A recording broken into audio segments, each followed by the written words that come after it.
Welcome to Chain Chatter, a cross-chain roundtable where founders from different blockchains gather and discuss several topics, including crypto, the markets, finding alpha, the founder's road, and many other topics.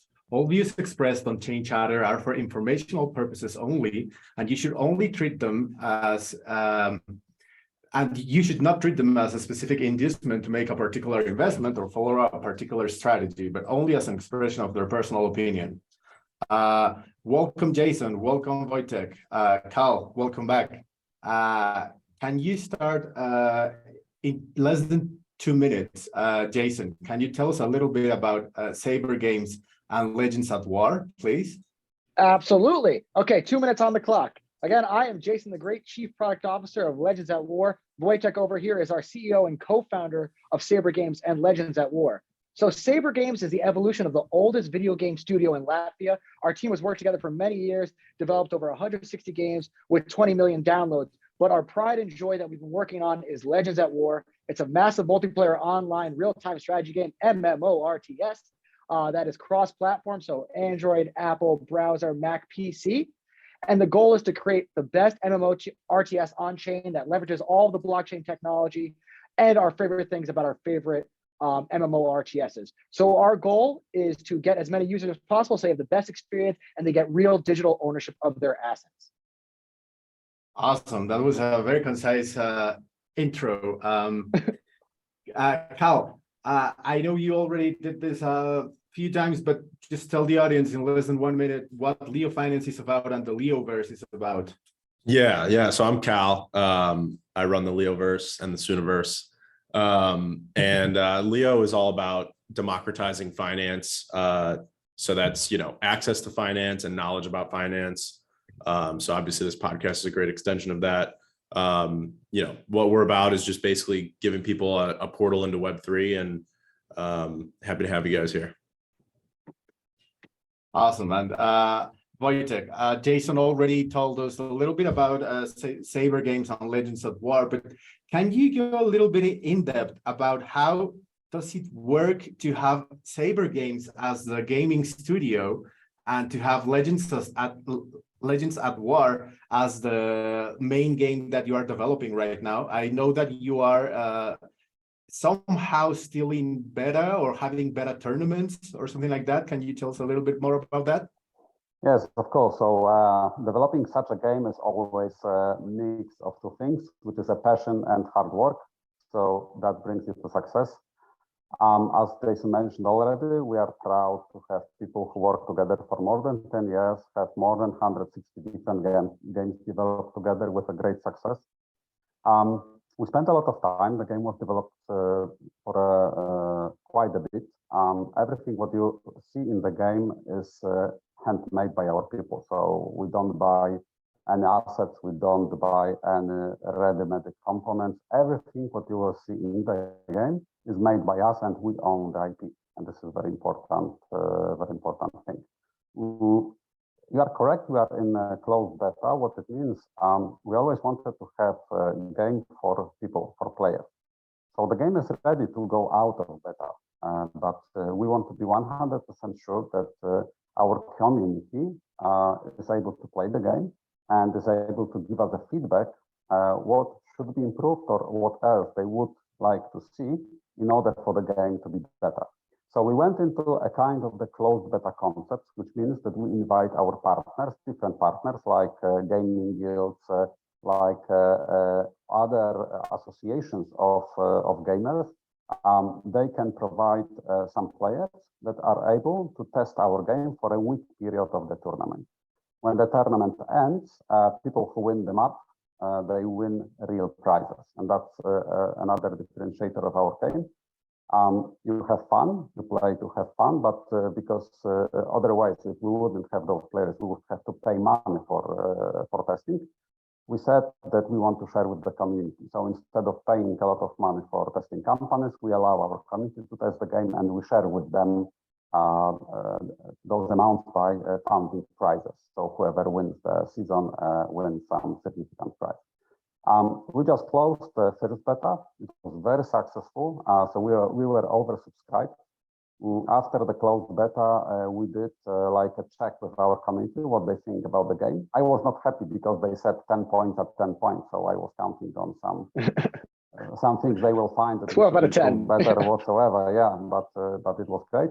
Now we are just before the second closed beta, where we invited people from another part of the world, where we will have 2,500 players playing the game. We are already oversubscribed, but because we want to have like different sets of people, we are still thinking whether we should not add some people maybe from South America. We are still looking for some possibilities to create a better mix, because at the end of the day, we want to have like a good story behind. We want to have like the information from the community, different communities, how they see the game, how they like the game, what else could be improved in the game, and so on. So that's the current state of the game. Moreover, there's also one very important factor of the game. So the game is made for the Web2 gamers. So in order to play the game, you don't have to know what's private key or whatsoever. It's a free-to-own game. You start playing the game, and you own the assets that you built during the game. If you are a classic Web player, you just own them. That's it. If you are a Web3 player and you'd like to use those assets to rent them, to sell them, to do whatever you want with them, you are able to do so.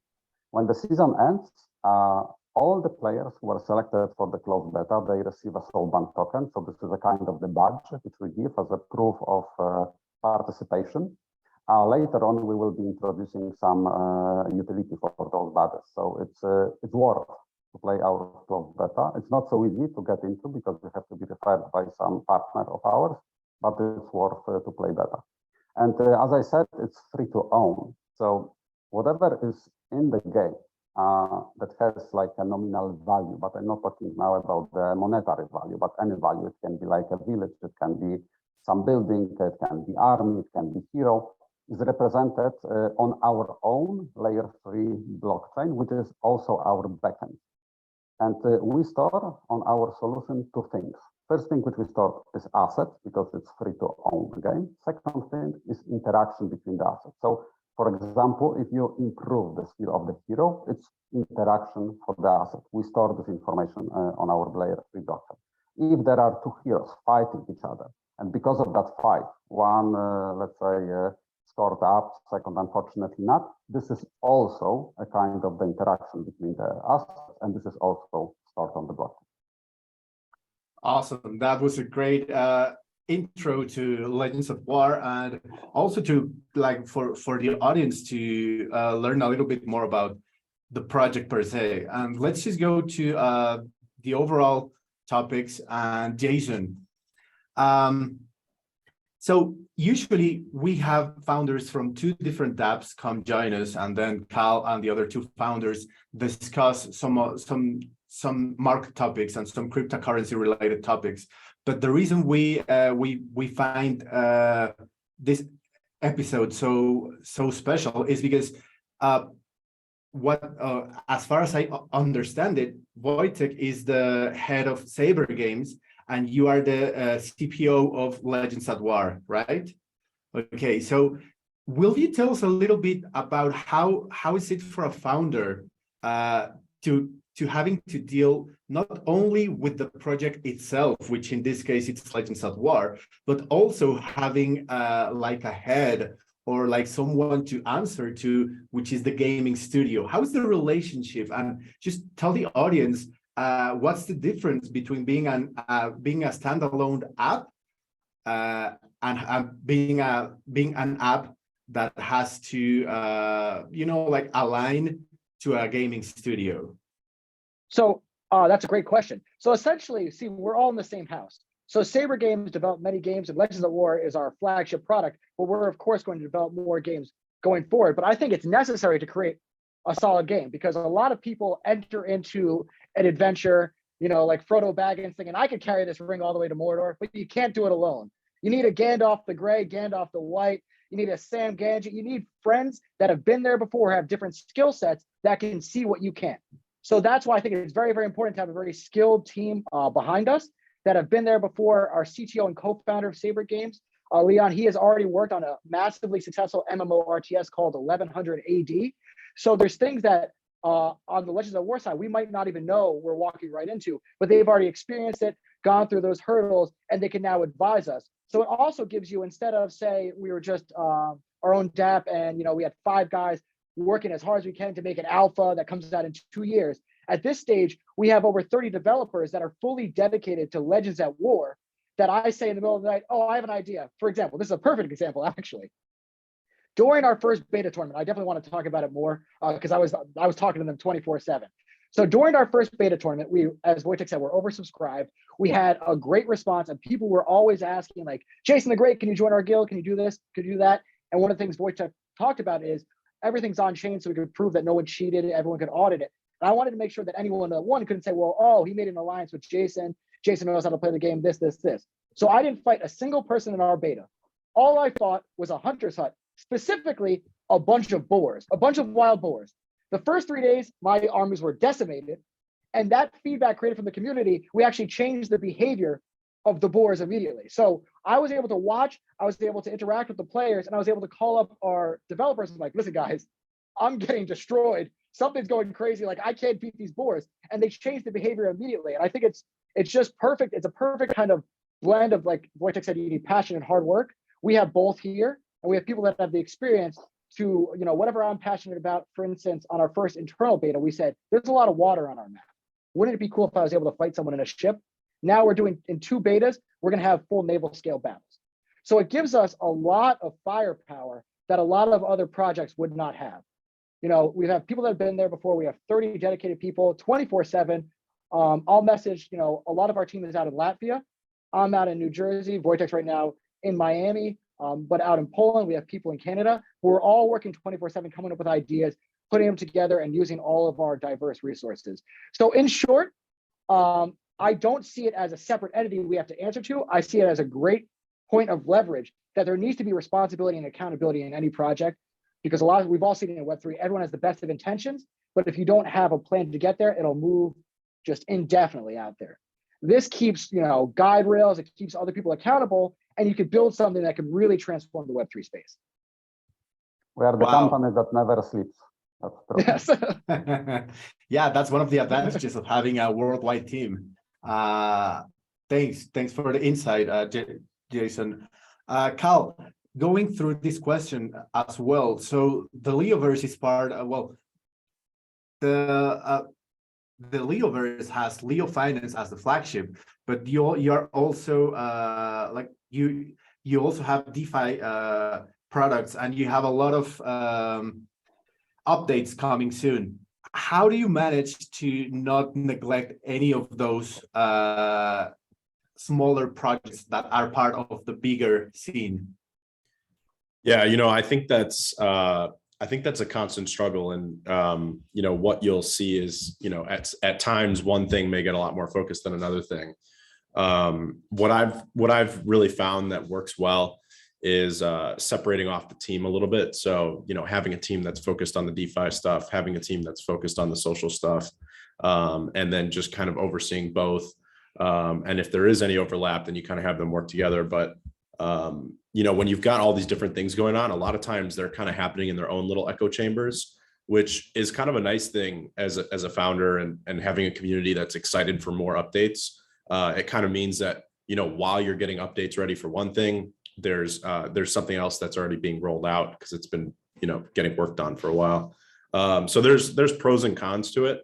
I definitely think there at times people look at it and they say that, project A is getting neglected and project B is getting too much focus. But what they don't see is that there's plenty of development that's kind of happening on both spectrums, and just the rollout time is different. And what you might talk about at one time, it might take precedent over something else. But I think ultimately when you have good communication as a project, and you're releasing, I've always been a big believer of like releasing a lot of content, written, audio, video, doing podcasts like this. I think it's just about communication. And if you can tap into the side of being able to manage multiple teams working on multiple things, and then combine that with good communication with your community, and being able to kind of explain what's happening and what's going to happen, I think it's a magic combination, especially in the crypto space where everything moves 100 miles an hour.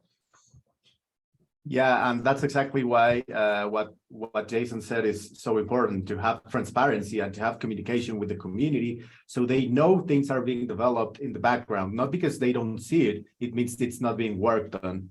And Jason, so you mentioned Web3 and transparency.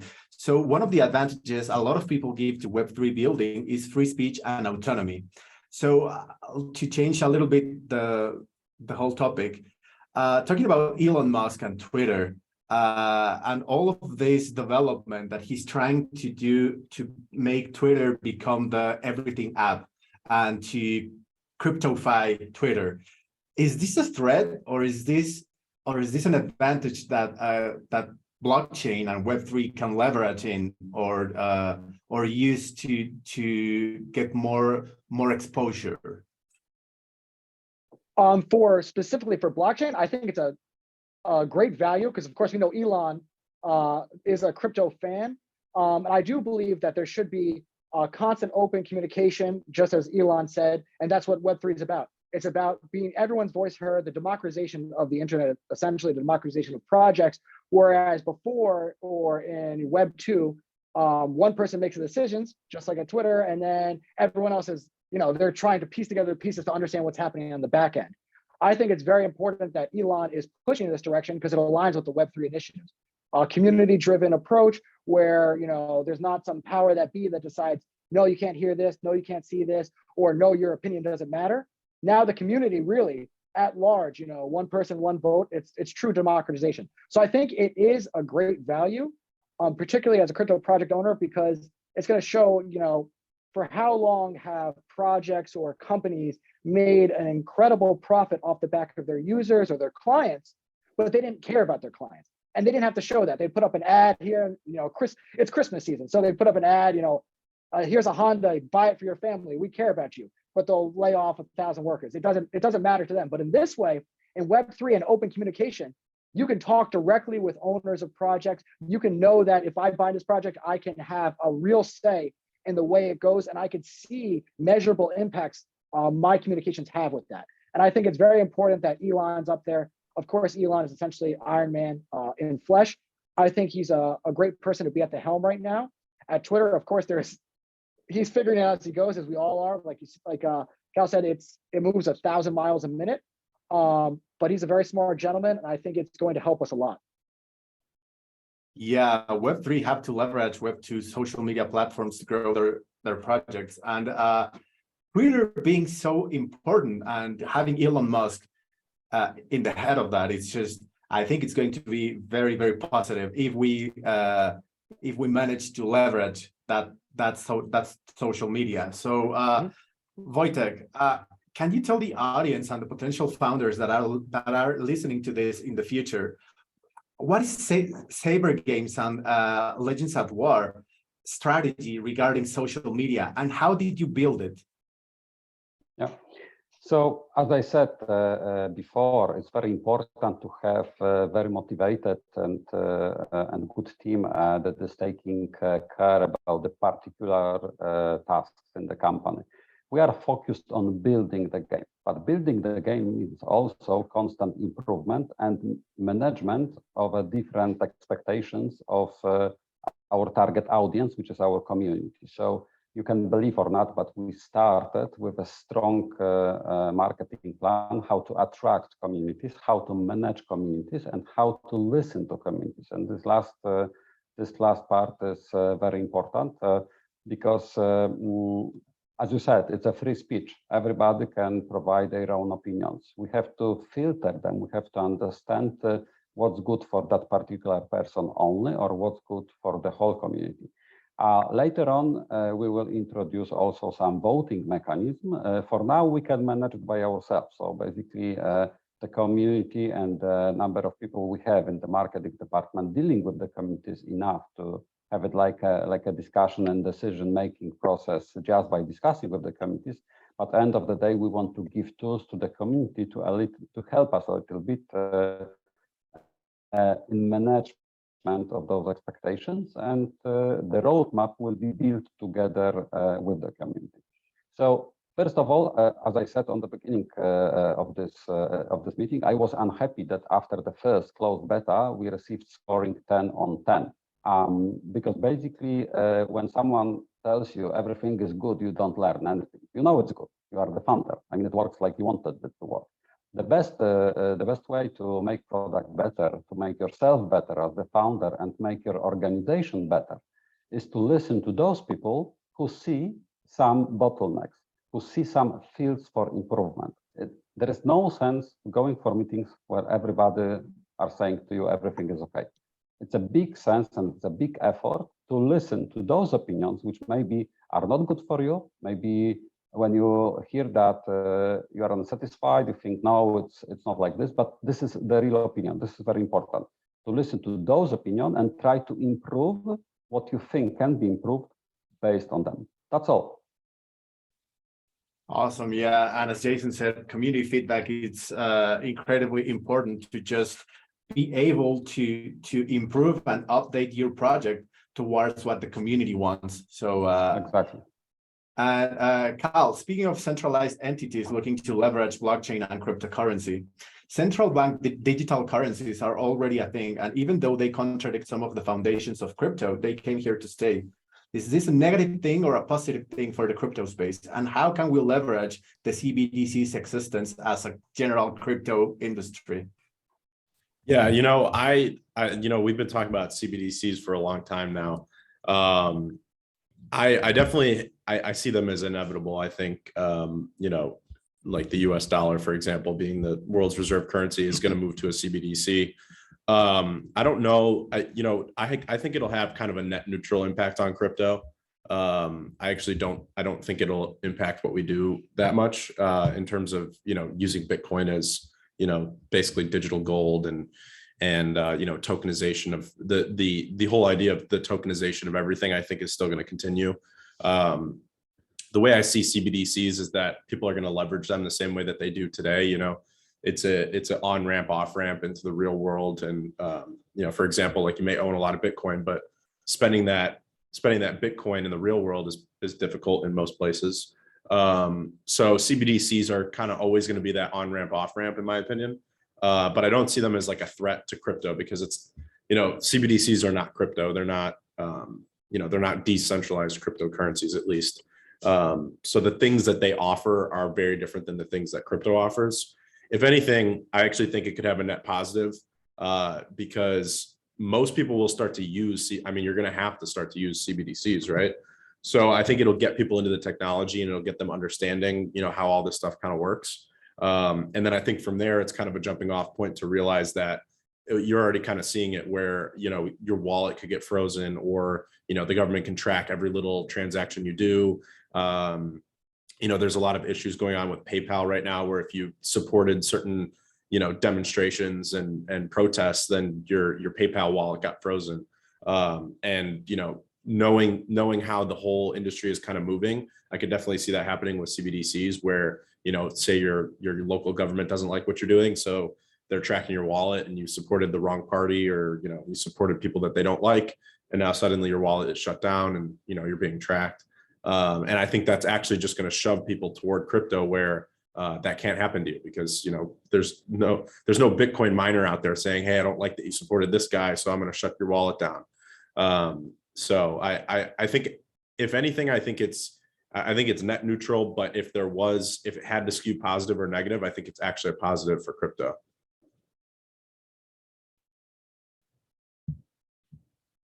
I think you're muted, Eric. Yeah, sorry, I had to stand up to close the door.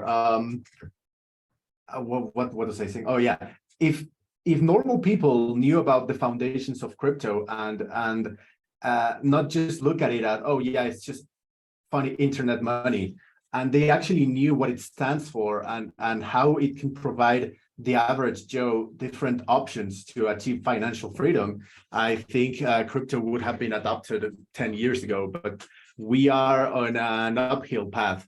And this actually brings me to my next question, Jason. What's the strategy that you have adopted, and what can you tell the audience to building a good strategy for adoption when you are a blockchain-based, decentralized, transparent game, but at the same time, all those buzzwords for normal people are just like, oh yeah, it's just a blockchain thing. So how can you, how do you reach to those people?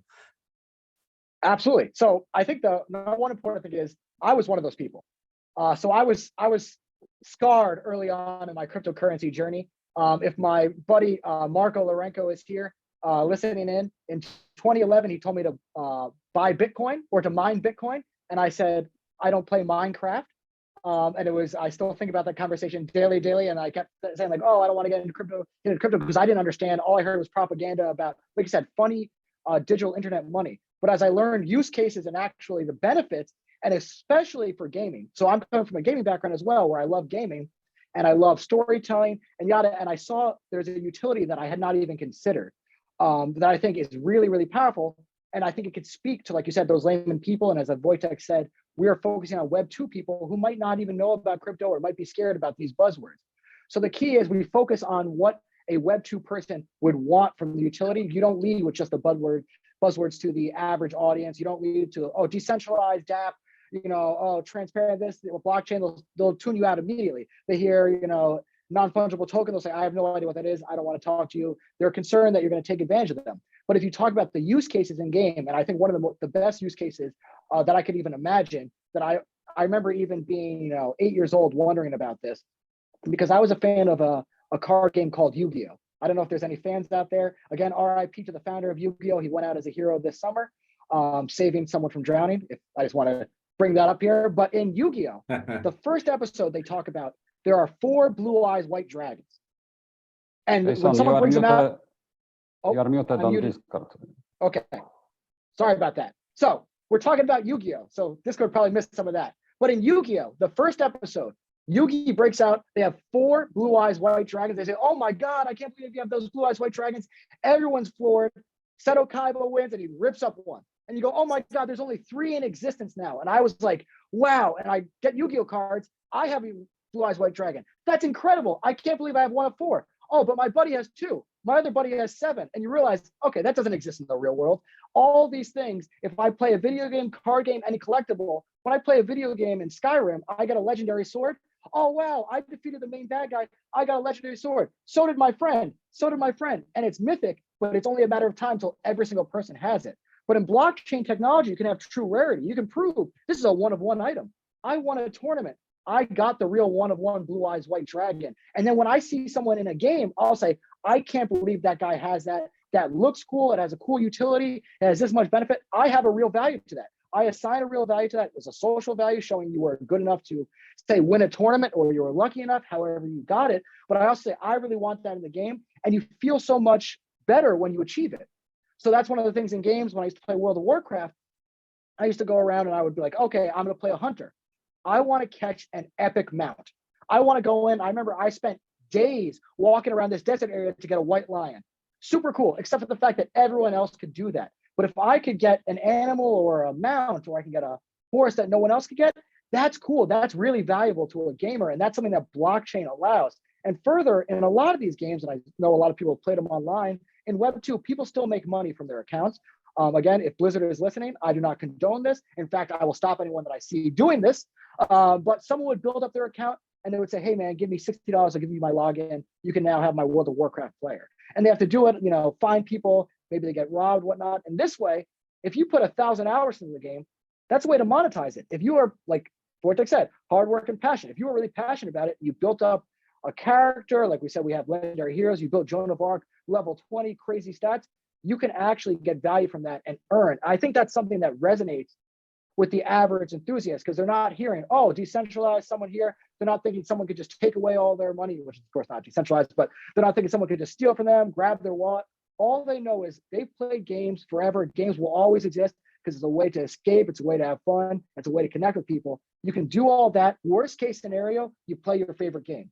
Best case scenario, you have a really epic sword, you get value from it, and you have something to do. And really, that's what we're trying to do. We're trying to find a way that gives value to the gamers, not just outside investors who want to flip some properties, flip some NFTs. We want to focus on people that want digital ownerships of their game, because they're going to be the most dedicated, they're going to be the evangelists, and they're going to talk and have fun. You are muted, Eric. I left him Sorry, speechless. yeah, sorry, my dogs were barking outside. Sorry about that. Yeah, Jason, blockchain allows scarcity and deflationary tokens, which is amazing for a game that wants to reward users with, okay, this is one of 100 and it's yours and it's valuable because it's scarce. So now we have DeFi and NFTs and all that stuff, and NFTs became a trend and are already fading away in terms of adoption and price and value. But is the NFTization of everything a negative for the crypto space? And how can, because there's a lot of takes on NFTs about how there's no real use cases, this is just a JPEG, or there's no real real world use. So how would a game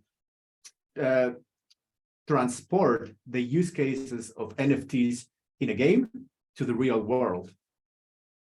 That's a great question. Hold on, let me unmute here. Make sure I get my process down. So yeah, so a lot of people, like you said, NFTs went mainstream. You saw it on Jimmy Kimmel, Jimmy Fallon. Every single person was going for NFTs, but a lot of it was people trying to flip things for financial gain. And not everyone can make an insane amount of money because, you know, the economy has to exist. So that spurred, you know, hurt a lot of people. But there's plenty of use cases in the real world for those NFTs. For example, we have the ability in one of our future tournaments. I don't know if you ever played the game Risk. Yeah.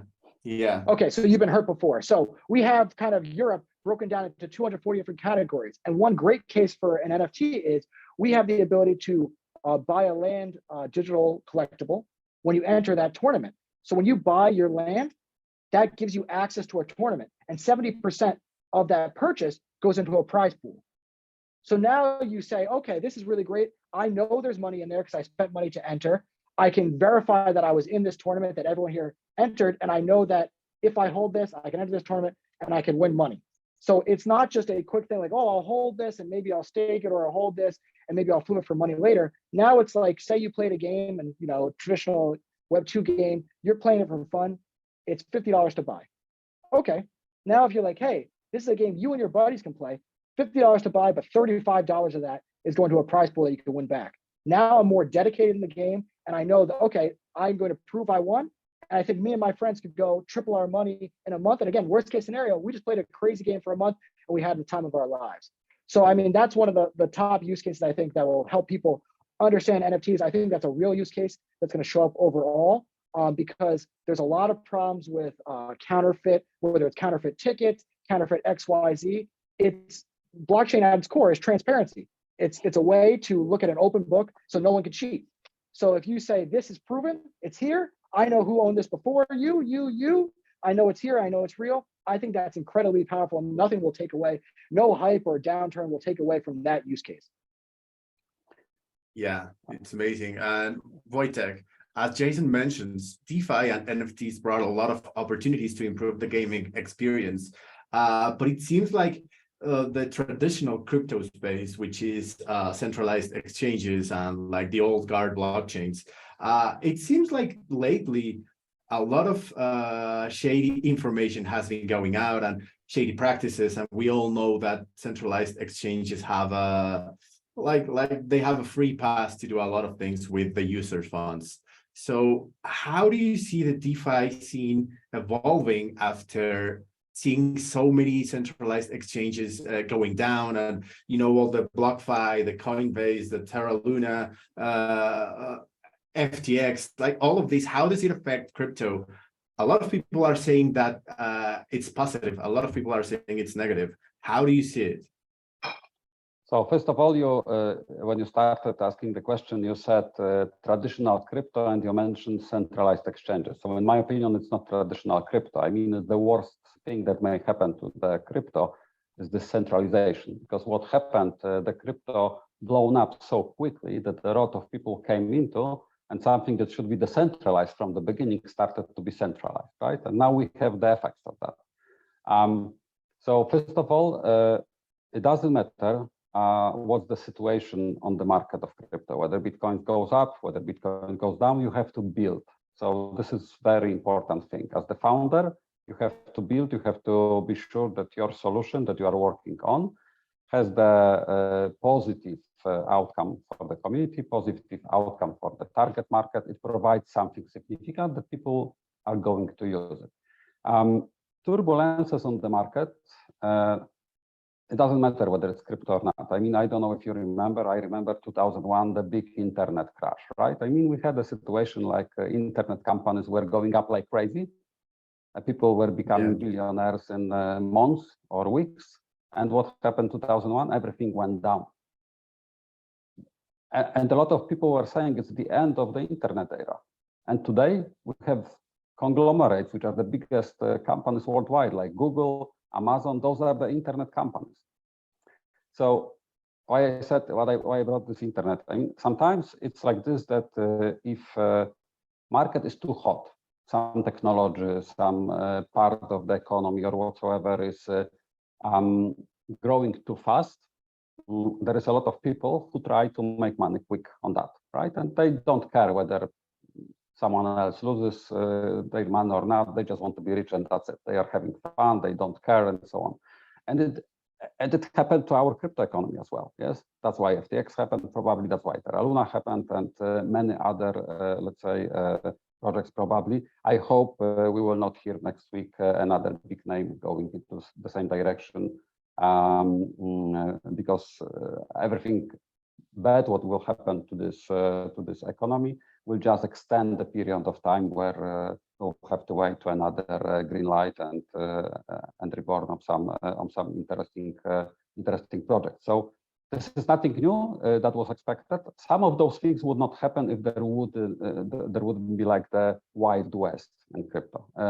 Regulation has to come. I know that by saying that, I will not be maybe very popular, but unfortunately that's true. There are some parts of our life which have to be regulated. So previously you asked about the CBDC. In my opinion, it's something that is totally not needed, but it's a good, let's say, example that it may bring something positive for the industry, because it will be on-ramp, off-ramp, easy on-ramp, off-ramp for millions of people who don't know anything about the blockchain, right? So everything what happens to the market has its positive and negative side. Let's try to look on those positive sides. And as a founder, I can tell you one thing. My role here is to make mistakes, because that's something that helps me to be better. But I cannot make the same mistake twice, because then it means I'm stupid. So that's it. Yeah, it's about making mistakes and putting yourself in the line, but also learning from those mistakes. Exactly. That's why you cannot do the same mistake second time. Yeah. Carl, Wojtek mentions that a crypto project has to continue building no matter what the market is doing. And he's right. You have mentioned before that the bear market is the perfect time to build, grow, and invest in development. But how do you manage to transfer this mindset to your team and the community?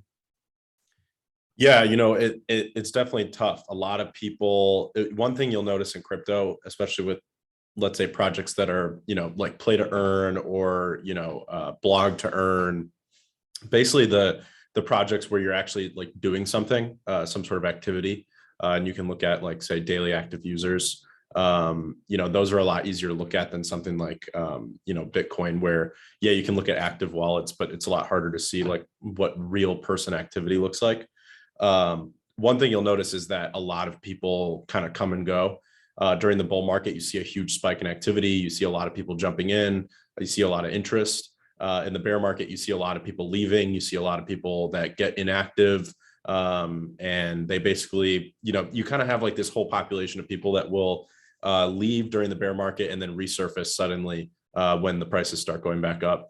And that's something I've noticed through, the last like 3 or 4, crypto cycles over the years. So one thing that I think, you asked, transferring it to community and transferring it to your team. I think to your team is easier than transferring it to your community, because the team really sees what's happening. They see, the workload. As long as you're not running out of work for people to do, I think you can keep people generally pretty motivated to keep building. And they kind of, I think a big thing is, can you find people on your team that buy into your vision? And, that might be the 1 year, 5 year, 10 year vision. Can you find people that buy into that? And if you can, then you can keep people very motivated. I found that that's pretty easy in a bear market. And the reason why I say it's the best time to build in a bear market is that a lot of devs are hungry for work in a bear market. You know, people are coming out of the woodwork, essentially asking for things to do, asking for, you know, whether it's part-time or full-time work. I found it a lot easier to hire people, you know, back in 2018. And then, you know, during this last bull market, you know, say 2021, 2022, I had a couple different devs that left the project. I had some devs that wanted to cut back on their hours. So it became a lot harder to build things at the peak bull market, just because, you know, people are making a ton of money. They don't need to work. They don't want to work. You know, it kind of, you know, good. There's this quote that I like that, you know, good times breed soft men, hard times bring, you know, breed hard men. And it's really true. Like in crypto, like you see that a bull market really just breeds laziness and people that don't want to do things. And then as soon as the bear market hits, everyone wants to work, everyone wants to be productive and build. So, you know, just in the last couple of months, we've onboarded a lot of new devs. So on the team side, I actually find it pretty easy to motivate people in a bear market, actually a lot easier than a bull market. And on the community side, that's a little bit more tough, right? Like I was saying, you see people that come and go, you see people that leave, that are less active. People start thinking everything's going to zero. You kind of have that herd mentality that starts to seep into your community, you know, kind of from the broader market, where just a lot of people get really down and out about the price. I've seen, you know, and one of the things I love to do is just read, you know, comments and posts and threads on Leo Finance, just to kind of get an idea of what everyone's thinking.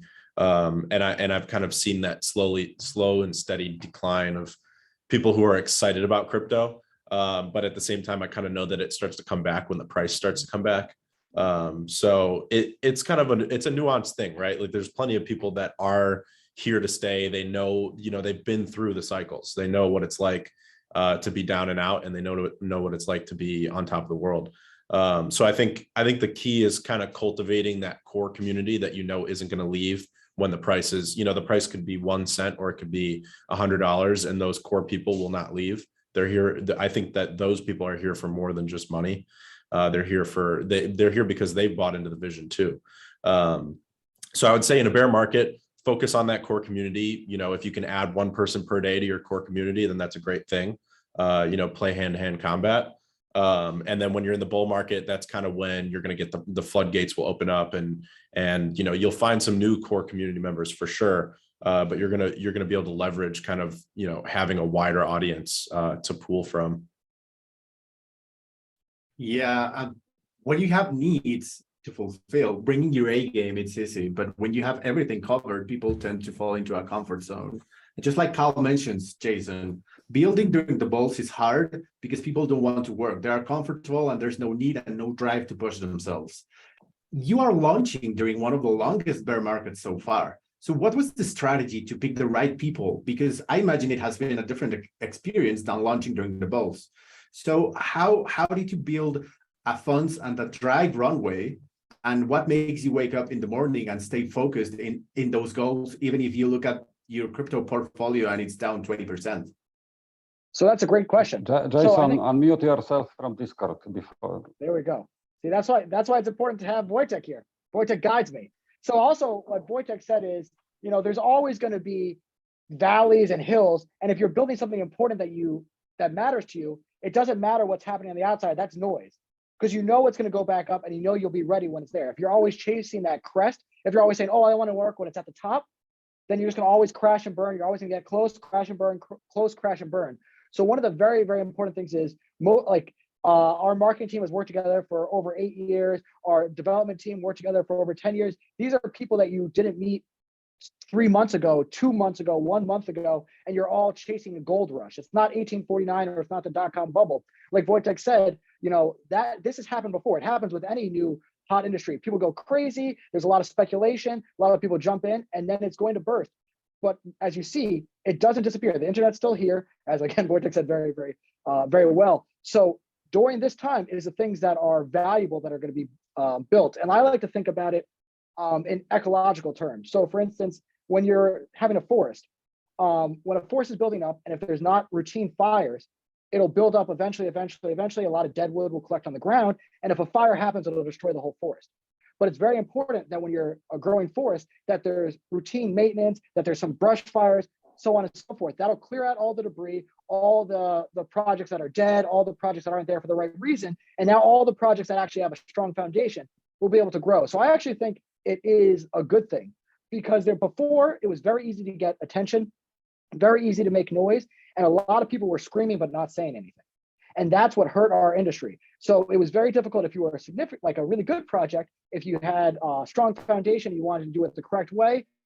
Someone else could say, scream out the craziest stuff that they're going to do. They'll get some traction. They'll burn those people. Those people will leave Web3 or blockchain. And now the real projects have to deal with that or try to outcompete. But now a lot of those projects that, like we said, we've seen a lot of projects fail over the past few months. They're disappearing. And what's left is the projects that have a strong foundation. So we will build as this builds up. And now when it crests again, we'll be there at our strongest so we can help lead the forefront of Web3. So every day, I mean, you can probably hear from my voice, I take 400 milligrams of caffeine and I attack the day. I'm never like, oh my God, it's starting again. I'm literally wearing this here. I have a sword next to me.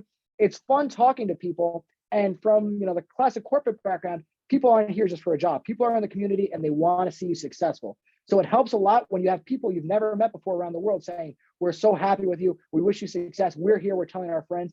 They're spreading the word. And really, you don't want to let the community down. You want to follow through and be a leader and give them faith in Web3 and show them that we're going to build something very, very powerful. So everyone on our team is super motivated. Sometimes we're told not to talk so much because we're just super happy about what we're working on here.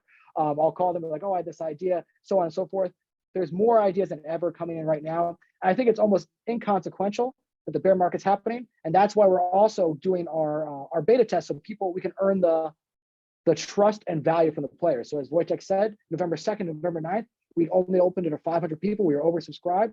And those 500 people are now whitelisted for our next tournament of 2,500 people. But they told all their friends. And our key was, when you joined, we didn't ask you to buy anything. We didn't ask you to pay anything.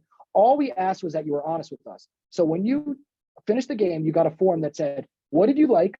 What didn't you like? And what would you like to see in the game? And I told them, like, if you're going to say everything's great because you think I'm going to give you money, because we did give prizes out for some really good suggestions, that's not going to work. This isn't the Coke versus Pepsi challenge. I don't care I care that you're telling the truth. So if you really hated it, I want to get punched in the mouth. I'm not going to be offended because that means that someone else might not have liked it, might not have spoken up. So I want to make the best game possible for you guys. So all we asked was that you tell us what you wanted. As Wojtek said, the most common answer was this is a 10 out of 10 and exciting tournament.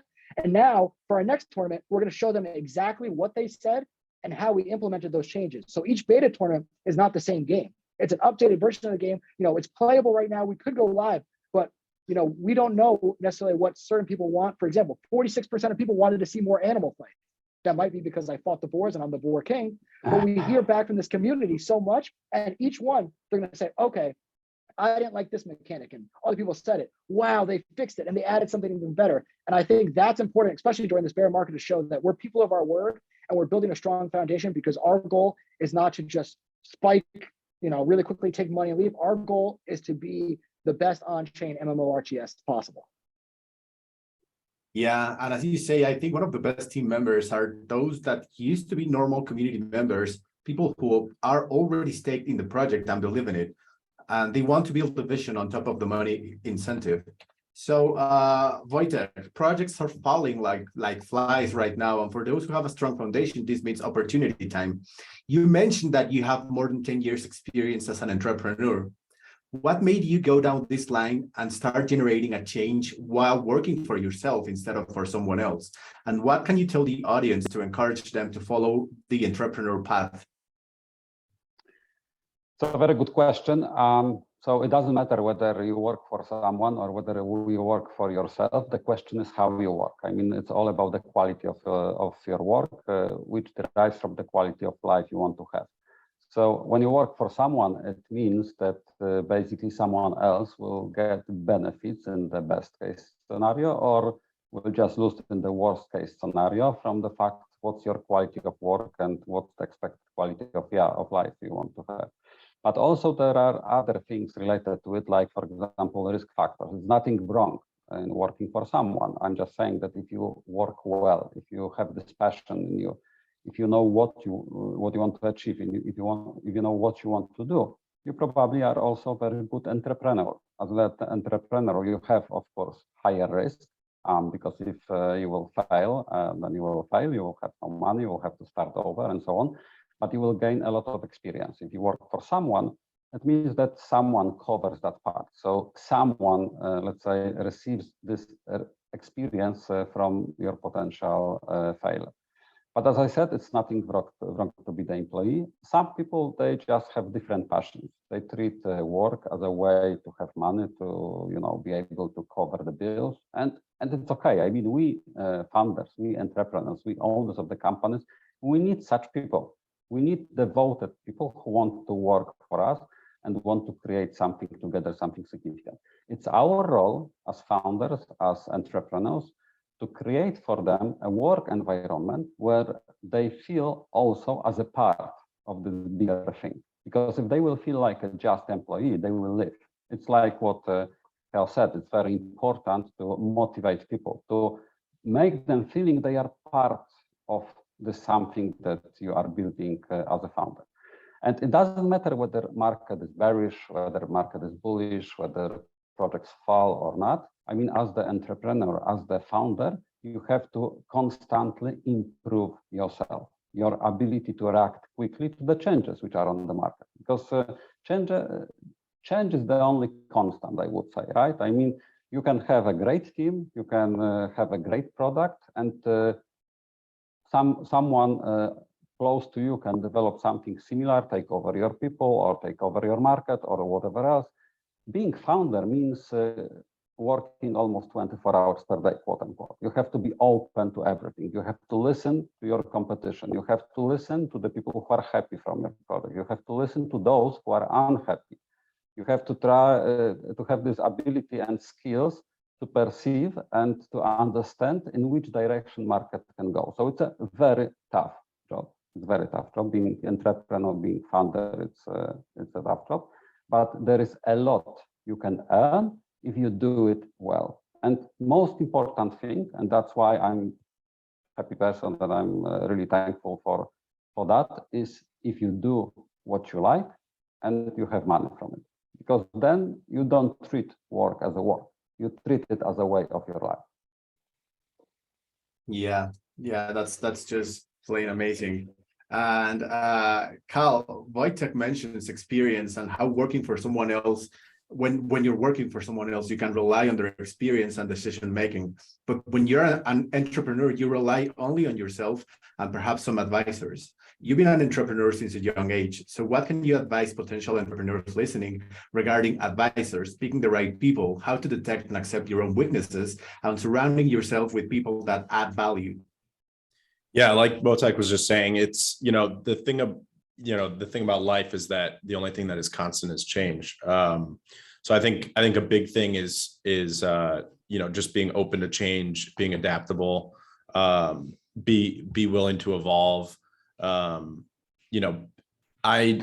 would say it's definitely like, as an entrepreneur, you're waiting for, you're essentially waking up to fires, and you're waiting for something to go wrong. You're waiting for, X, Y, and Z to completely fail, and then you're going to have to deal with it. And the interesting part about being a founder is that you get to absorb all the success of whatever you're doing. You get to benefit from it. You have full ownership of it. But at the same time, you also have full ownership and all the negatives that come with any failure that happens. So you get to take credit, but you also get to take the beating when things don't go right. So I think for me, the biggest thing has just been adapting constantly and being open to all sorts of critical feedback. Like I think we've all been saying throughout this show, it's critical feedback is necessary, and you need to be able to hear it and not break down and run away from it. That's when people are praising you for doing a lot of things right, that's when you should probably be most concerned that something bad is right around the corner. So you need to be open to that critical feedback, and you need to encourage it. If it happens enough times where someone gives you critical feedback and you're negative towards them, and you act like you don't want to hear what they're saying, and don't have an open mind to it, then I think the people that will give you that feedback will actually just leave. And those are probably some of the most valuable people to have around.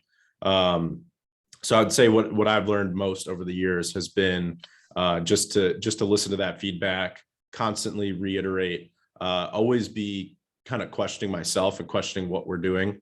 I try really hard not to get too comfortable with how things are going.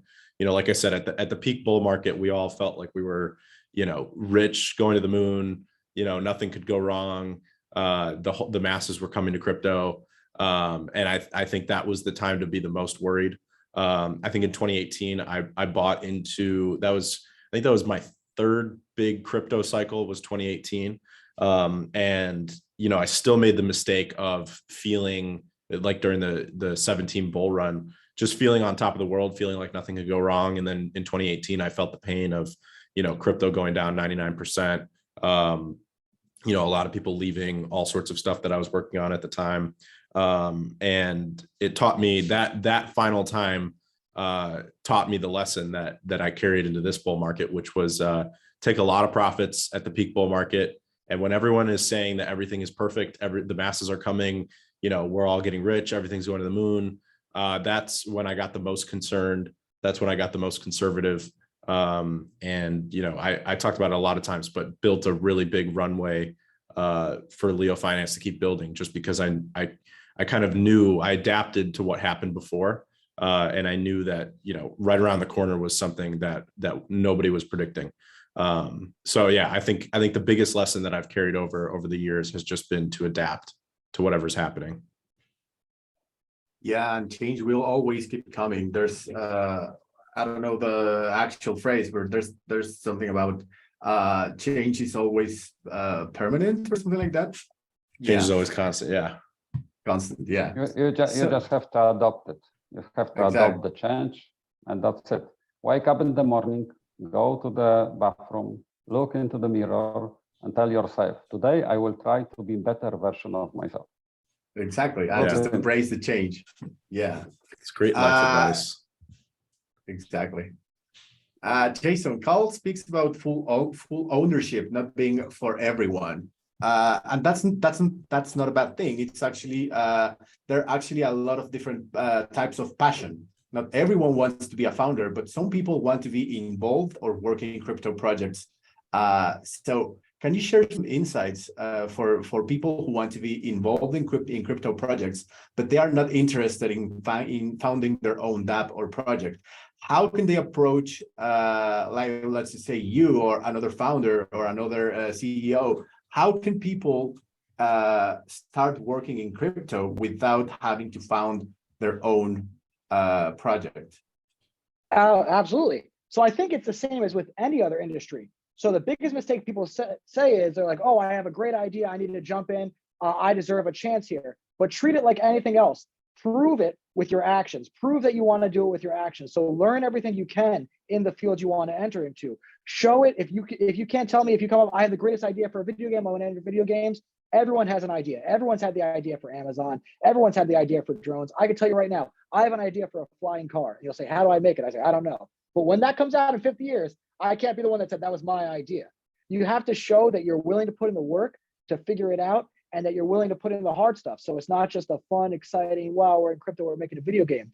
You have to prove that you can, you're responsible, that you have a skill that's valuable. You have to build up a skill that's valuable. So if you're an artist, don't draw something on a piece of paper and submit it and say, I want to be a video game artist. No, you have to learn the process of modeling. You have to learn the process of animation. You have to take those steps to show that you are at the stage where you can actually be value. Because it's not we're not doing giveaways here. Everyone has to work to make it worthwhile. So it's a democratization, of course, of everything.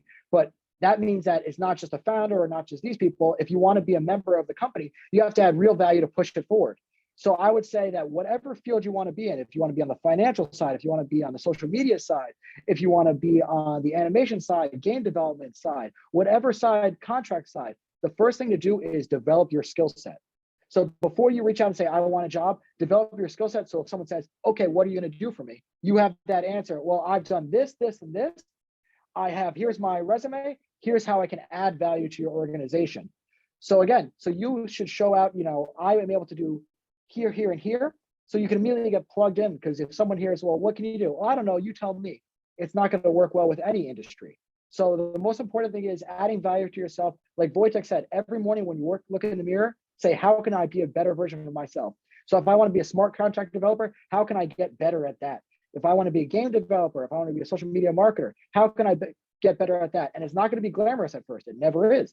You need to say, hey, well, if I want to approach a company and I, be honest, say, I have no experience. Can I intern for free? Can I be a community manager for free? Can I study under this? You're going to learn a lot, and that's your payment. You're going to learn how to do that. So when the next opportunity comes, just like we talked about building in the bear and be ready for the bull, right now, it's your personal bear if you don't have the necessary skills. So build, learn what you need to learn, offer your services, offer to work under people, gain as much knowledge as you can, gain those skills. So when it's time, you could step in and now earn your spot there. So I think it goes with any industry, but just everyone could say they're passionate, but put in the work to prove it.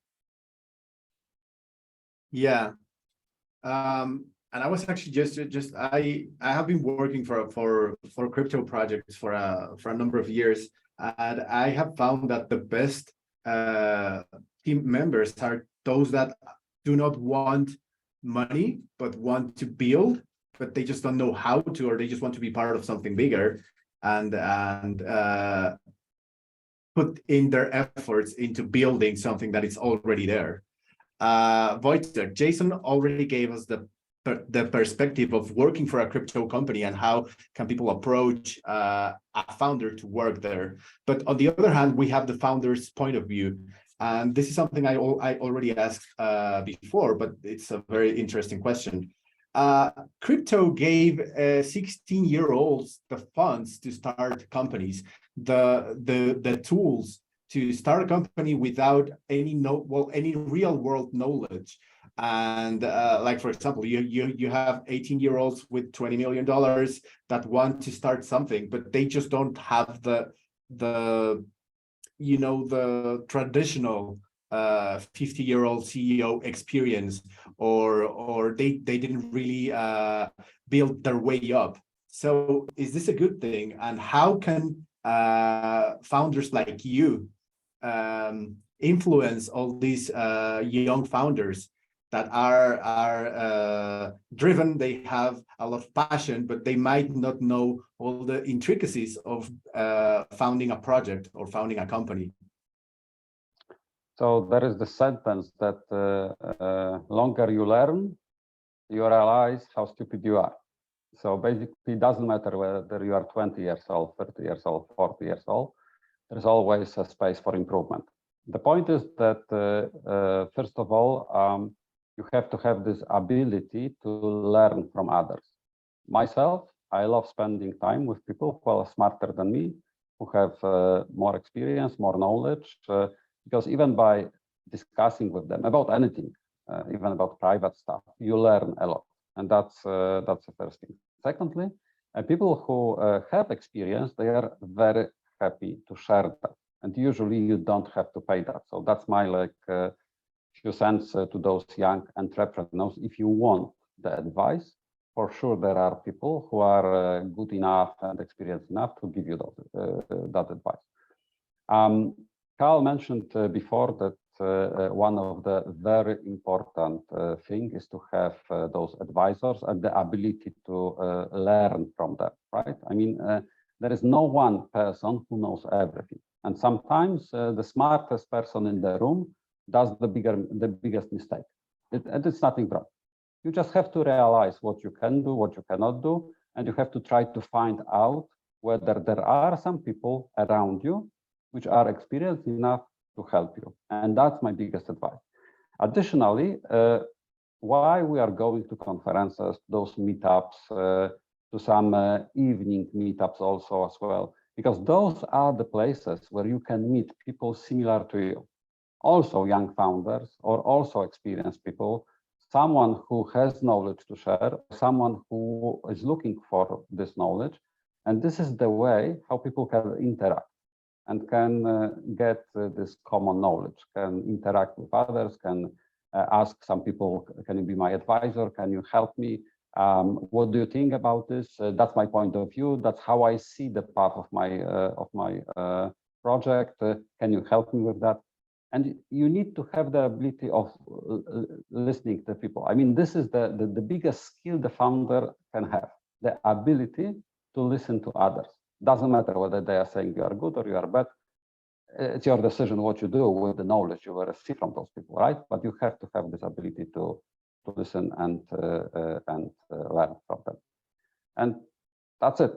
I think that, that's the best advice I could put here on the table. There is a lot of people who come to me, as probably you know, I'm from Poland. I'm a big supporter of Polish projects. There are several projects that I am advising. I mean, it's not like an active advisory because I'm fully focused on my baby, quote unquote, to be the most successful game on the market. But if someone needs some help, if someone wants an advocate, a devil's advocate role or something like this, I'm always trying to help people, and I'm pretty sure other experienced people do the same. Yeah, if you're the smartest people in the room, you are in the wrong room. You're totally right. Wojtek, you mentioned that a lot of people come to you for advice. And this is just a question that I just thought of right now. How do you stay light-minded and focused and with your feet on the ground when so many people come asking for you for advice? And like how do you stay grounded? Mm-hmm. This is also a very good question. So you have to have you have to take care about the quality of your life and quality of your work. So basically, you cannot be distracted. If you have some work to do, you have to focus. So you cannot, in the same moment, answer to email, check something on WhatsApp, on Telegram, or whatsoever. Yes. So what I do, and this is my style of work, my day is divided into 15 minutes time slot. I mean, I have the biggest outcome of my work when I work for 15 minutes and then take a short break. By the break, it means that that's the moment where you can answer to someone important because someone is messaging you or whatsoever. But you have to schedule that. Even using calendar is not just using it for meetings. A lot of people use calendars just to put the meeting slot. It's not a good habit because basically sooner or later your day will be full of meetings. And unless you are not a world best speaker, meetings do not bring, let's say, value to your company. They bring something because maybe you do the business development, maybe you sell, maybe you learn, but you have to have time for doing your job. As the founder, there is a lot of job you have to do. As the CEO, there is a lot of job you have to do. The same BDM, the same CTO, and so on and so on. So a good habit is to put into your agenda some time slots for things you have to do. And also, if you have on your plate like 10 things, very important things to be done within one day, it's also a bad habit because it's not possible to do 10 things or in one day, or those are not the most important things in one day, right? So you have to know how to strategize your day, your week. This is the solution. And it's not something that you can learn from the book. I mean, there is plenty of books, Get Things Done, and so on. So my advice, try to find out your own routine, something that works for you. I tried, for example, to work for 1 hour and then take a break. And 1 hour is too long for me. I'm starting to get distracted after 20 minutes, 25 minutes. So I decided to do this 15-minute slots. And that's something that works for me. But for someone, it may be too short because he will say, in 15 minutes, I cannot do anything done. So for someone, it may be 1 hour. You have to find your own routine. That's all. Yeah, and a lot of people work differently. There are various approaches to tackle the same issue. Yeah. And this is just like there are proven ways to be productive and be efficient. Some might work for many people, some might won't. But Carl, following what Wojtek mentions, how do you organize your day and what's the best way to be efficient and productive? There will always be unannounced fires to put down that will mess with that schedule. So how can you stay productive without allowing everything else to burn down? Yeah, that's a good question. You know, one thing that I've learned that works well for me is, when I first wake up in the morning, I don't just turn my phone on and start, seeing what's blown up overnight. I'll give it a little bit of time. I'll slip into a little routine, and get my main like focus work done. So if I have any announcements to write, or if I have anything important design wise, because I'm pretty much the chief product designer at this point, so I tend to be doing mock-ups and getting things ready, and that's pretty much solo focused work. So I like to wake up, I like to do my focused work that doesn't require anybody else, and get that out of the way while my mind is fresh. And then I'll turn my phone on, start seeing all the messages from overnight, which is usually quite a bit. And then I'll start kind of tackling whatever fires are coming up, maybe something on the UI broke, X, Y, and Z needs to get paid, or something like that, just typical business management type of things. And like Wojtek was saying, like one of the things that I like to do is work in small chunks. I work for, I would say I probably work for around like maybe 45 minutes or so. And then like you said, I start losing focus. I start getting a little scatterbrained. So I'll get up from my desk. I'll, maybe take a phone call or something that's, low effort, but still needs to get done. And just kind of like relax, turn my brain off a little bit, maybe grab a cup of coffee. And then I'll come back to it with a fresh mind, maybe 20 minutes later, start answering more messages, get back to developers and team members who are waiting on things. And then, I'd say later in the day. So I'll take a big break, mid-afternoon, and then later in the day at night, I'll kind of get back to some more creative work. If I have to post some content, if I have to do some mock-ups, I kind of come back to it with a really refreshed mind, after I've, worked out or had lunch or something like that. So that's kind of how I frame up my daily routine. I think for every founder, it's probably a little bit different, but I think for the most part, it's a similar kind of trade-off of creative, deep solo work and, managing people and putting out fires. I think that's kind of unavoidable as a founder. So I'm sure for most people, it's some kind of combination of those two things, but done in, various ways. Yeah, one of the best advices I have heard in my life is that you have to get the most important stuff done while your brain is still in alpha mode, which is very early in the morning or very late at night.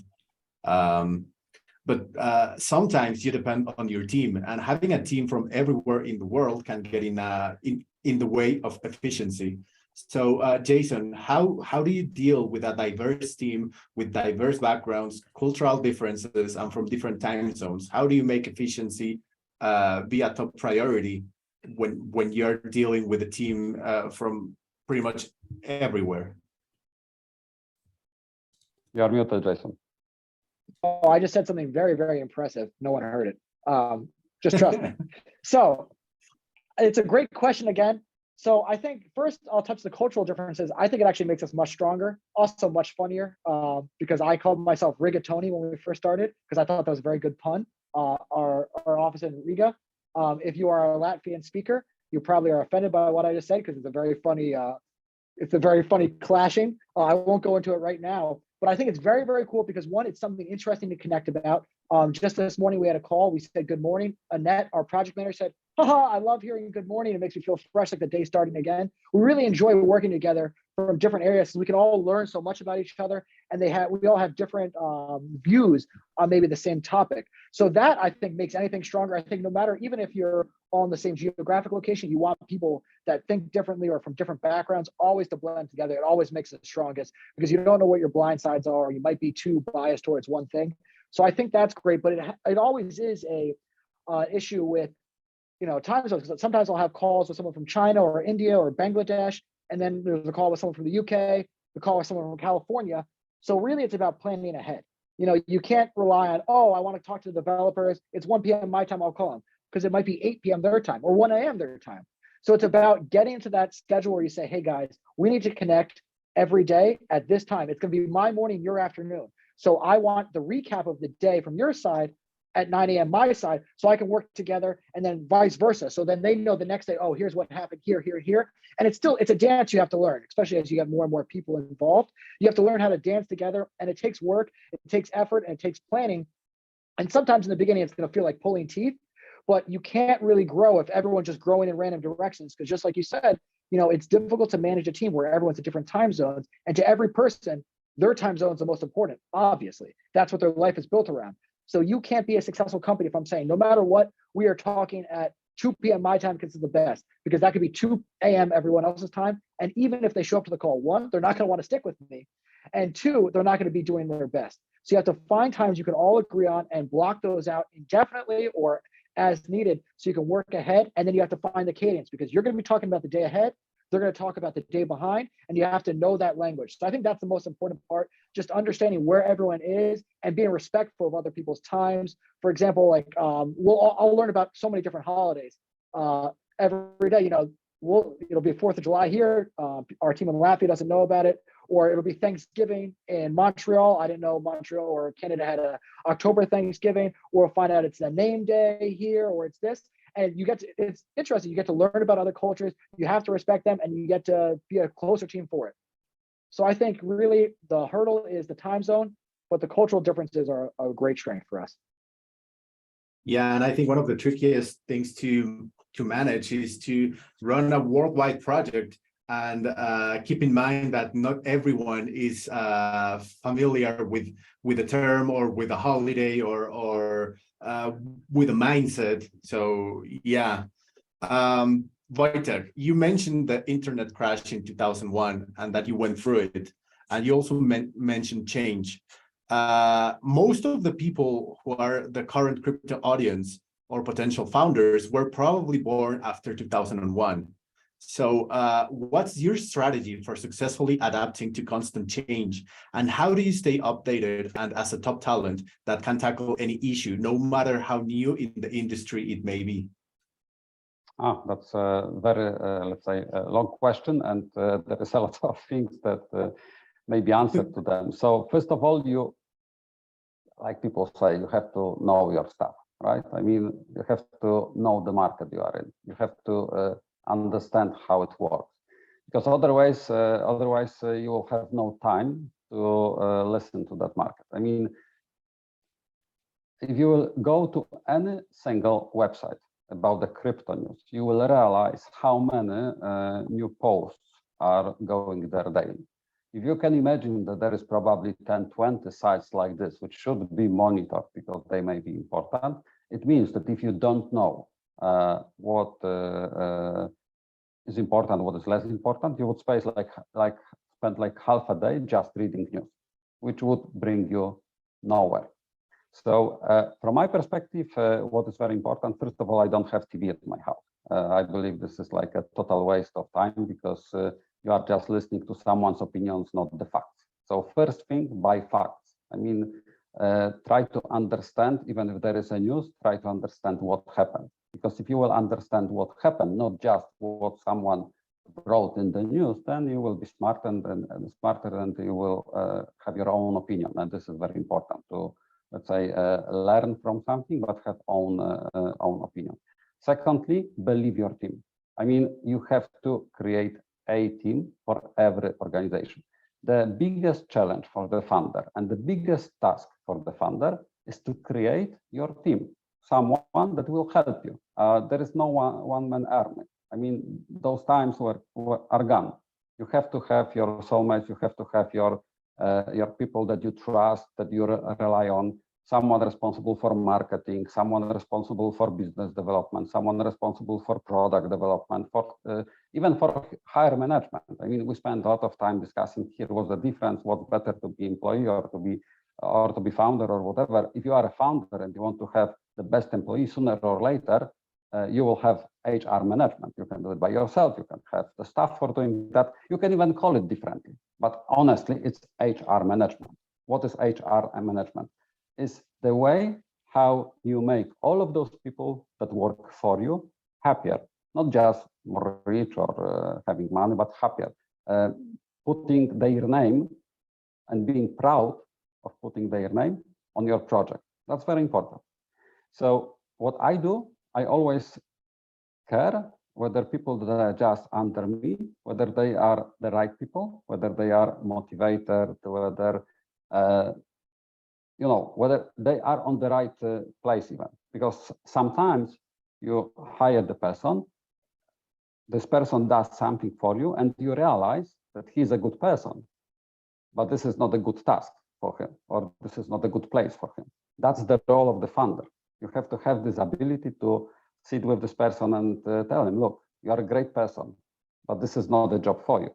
And then, or you have to find something else for him if he's good for something else, or simply you have to terminate the contract. This is nothing bad, because if you terminate contract for someone who is not a right person for that position, it means you give him an opportunity to find the place that he will feel better.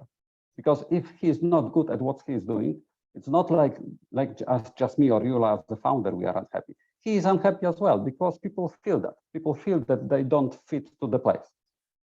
So learn, talk to your A team, create this A team, and try to manage every day the situation that everybody, the whole ship, goes into one common direction. Wow, yeah, that was great. Carl, Wojtek mentions that you have to buy facts and not opinions. And this brings me to the final topic, the information war we are going through right now. People are not suffering from lack of information. We are exposed to an overflow of information and misinformation, both from the media and from the person next to you. Can blockchain solve this? And if so, how do you envision this happening? Yeah, I think it's an interesting, I was actually just listening to a podcast about this, about information overload and how difficult it is to navigate, today's society, and, waking up and seeing your phone and just getting immediately anxious from all the things that you're hearing, whether it's things that are directly impacting you or just things across the world. And you're like, you just start freaking out about all the things that are happening, and it feels like the world is ending. And it's kind of this idea of like mainstream media, fear porn, where they're just trying to get clicks and they're trying to get you to react, and they do a pretty good job of it. I don't know that blockchain directly will impact this information overload. I think blockchain offers us a way to store that information in a decentralized and better way. But I think information overload is kind of still in its nascent stages. I think the amount of information flowing at us is only going to increase as time goes on, and more people. There's still plenty of people around the world that aren't on the internet.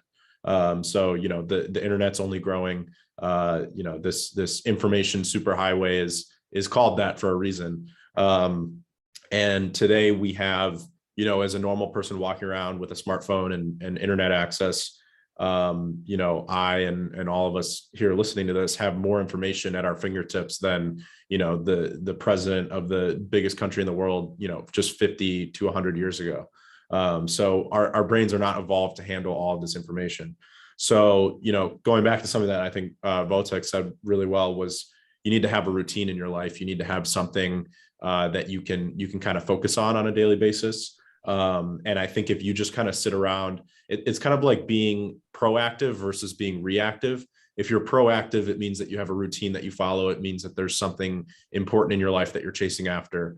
And if you're reactive, it means that you wake up every day, you hear the news, you hear what's going on in the world, and it strikes all of your anxiety points, and suddenly you're living in this bubble of complete chaos. So I think avoiding the chaos, avoiding the information overload really comes from routine and having kind of a control of yourself. And you could look at it like a river, right?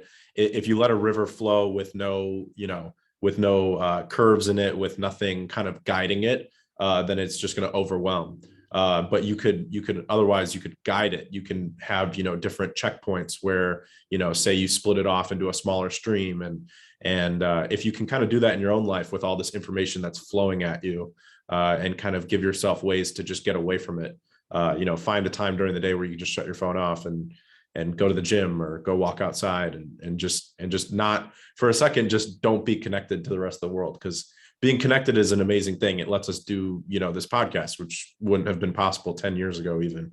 That's an amazing thing. But at the same time, humans didn't evolve to be constantly overstimulated. So find some downtime. That's what I would say. Yeah. And speaking of information overload, which was what Carl mentioned, we are now in the attention economy. And it seems like we're rapidly evolving into being a Black Mirror episode. Jason, we have ads everywhere, notifications all the time, psychological marketing getting better and better. How can you leverage this? But also, how can you stop being so swarmed with all of this? So I made a funny comment saying handsome, trying to cut you off, but yes, I cannot stop being so handsome. This mute thing is killing me. Jason, unmute yourself on Discord. I'll say double mute. So yes, so I think really the attention economy, I mean, it's always existed. Now there's more nuanced ways to approach people, but propaganda and ways to get people outraged, to control the masses has always existed. I know everyone says, now like, oh, kids are always on their phones, they're always going to pay attention, not going to have this. I know when I was growing up, it was, oh, kids always have a Game Boys, they're not going to pay attention, they're always going to have this. In the 60s, it was, oh, people have TVs, they're not going to pay attention, they always have this. In the 30s, it was people have radios, they're not going to pay attention, they're always going to have this. Before, like, there's a very funny image that shows people from the 1920s. They're like, oh, I remember times on the train where we'd talk to each other, we'd interact, but now everyone's on their phone. And there's a picture of the 20s and every single person has a newspaper held up. It was just a different method. So we have this rose-colored thing like, oh, it's changing so quickly. Before we interact on a one-on-one basis, which is true to some extent, but we've always had people vying for our attention. Now it's just easier, instead of, three major corporations or, oligarchies that can control that information. Now, instead of just three giant ones, there's thousands of people who can use whatever tactics they want to get there. So really, it's let the up-and-coming guerrilla marketers get that attention. And I think as long as you are able to leverage attention, you're creative, you know what you're trying to sell, I think it's a great boon. Because before, if you were in the 50s, like, oh, do you have hundreds of thousands of dollars to get a radio spot or a billboard and hope someone's going to go buy it? No, the average person wouldn't have that. But now there's a great example here. 2012 Chronicles. It was a movie that had a low budget. Michael B. Jordan was in it, but they had guerrilla marketing, because what they said was, people in the movie, they fly around. What can we do? They got drones, they did cutouts of people, they had them fly around the Brooklyn Bridge, people called into the police, now they had free news attention. So for $3,000, they got hundreds of thousands of dollars of attention. So it's all about how can you leverage your skill set and your messaging to get outsized attention for it. So again, I don't think it is a Black Mirror episode. I think it's just changing the way we think about it. But as long as you recognize there's always going to be that innovation curve that's going to change it, there's going to be something next with, Neuralink telepathy or something. But there's always going to be a change in how we communicate with people. It's just about adapting to it and recognizing now is a better time than ever, if you are creative, to be able to get attention to your project, because you don't need $1 million. You just need a creative plan, a creative team to execute it, and an interesting way to talk to your consumers. Wow. Yeah. I don't think I have anything to add to that. That was amazing. And just to wrap up, Wojtek, I would like to close with you. And this is just a short question. We've seen it all during 2022 regarding crypto and collapses, scams, like there's been everything. What's your prediction for 2023 in general? I believe that there will be more and more fascinating projects that we will see on the market. I believe that NFTs finally will be more adopted, mass adopted, I will say, that there will be no JPEGs or whatsoever. I believe that financial markets will start adopting NFTs as a great way of providing financial services to people. NFT is great for that, and it's a very good fit. I believe that unfortunately, first half of the year we will have like we have today. So no up, no down. Market has to reborn after all what happened till now. But there is a bright future. And I believe that second half of the year, we will see some good outcome of it. What about you? How do you see 2023 going down? Yeah, I mean, I think it's going to be interesting. I think, you know, when you look at global markets, I think there's a lot of attention on, you know, the Fed and monetary policy and recession talk. So I think, you know, global market wise, there's going to be a lot of eyeballs on what's happening. I think, you know, locally to the crypto space, we're just going to see, you know, new projects, new innovations, you know, like Jason was saying, you know, that innovation curve is always ebbing and flowing, right? You're always going to see new stuff coming. You're always going to see people who are scared of it. You're always going to see people who are in love with it. So I think that's just going to continue. And yeah, I mean, I think being in this space has really taught me that, you know, the fast-paced nature of everything is actually super fascinating. It's kind of what keeps me here and keeps me interested. You know, my whole life, I kind of, you know, I grew up on technology, right? So I always had a short attention span, you know, always looking for a new kind of dopamine fix to you know, keep my attention interested.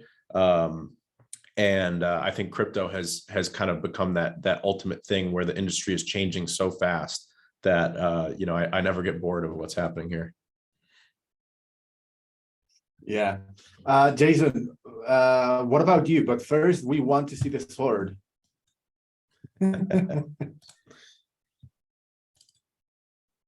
Oh, I think the background is not gonna let you. It'll happen. Don't worry. I've been here before. And if my parole officer is watching, this was asked for. I am not doing this in a threatening manner. I'm still expected to be released. We got to keep it here. Let's show you the hilt. There we go. Huh? Love it. Nice. Yeah, very, very good. So the same question, what we see in 2023, I think Cal and Wojtek really nailed that head first. Cal, you know, I also have always looked for like, I need things fast-paced moving. I need things exciting. I really, really thrive when things are happening all the time. I don't like downtime. I don't like excitement. So really, I think there's going to be a lot that's going to happen, and regardless, the projects that are willing to work in that ecosystem are going to see success. What we have to do is, if you are building a project, keep your head down, regardless of what the market does. You are dedicated to that project. You are building that project. So it shouldn't matter if there's a storm outside. It shouldn't matter if it's snowing, sunny, whatever. No matter what, you have to build that project, and you have to listen and be agile and say, you know, you still listen to the outside, say, okay, maybe we wanted to go outside and play today. Oh, but it's a terrible day to go outside and play. You have to be willing to take those adjustments. So I think no matter what 2023 brings, every organization, every project needs to be willing to listen to the market, be able to pivot as needed, but always stay true to their core values and just move forward. Because again, then at the worst case scenario, you're just going to build the best project you can, and you'll be ready when the market is right to enter in at the space you want to enter in. Awesome. You heard it from the founders, but not financial advice. Cal, do you want to say anything else, or do you want to close this? No, I think we're good. Yeah, I really enjoyed this conversation. I feel like we covered a lot of interesting, even just, you know, life topics and life advice. So yeah, it was a pleasure having you guys on and meeting you guys. Pleasure on our side. Thank you for inviting me. Likewise. It was incredible. Thank you, guys. Thanks, guys. Thank Can you. you stay 5 minutes after the recording is done, please? Of course. Anything Awesome. for a fan. Thanks, everyone. This was Chain Chatter episode 5 with Jason from Legends of War and Wojtek from Sabre Games. Thanks for tuning in. And if you're watching this in the future, we will have the season number 2 starting in January. So stay tuned.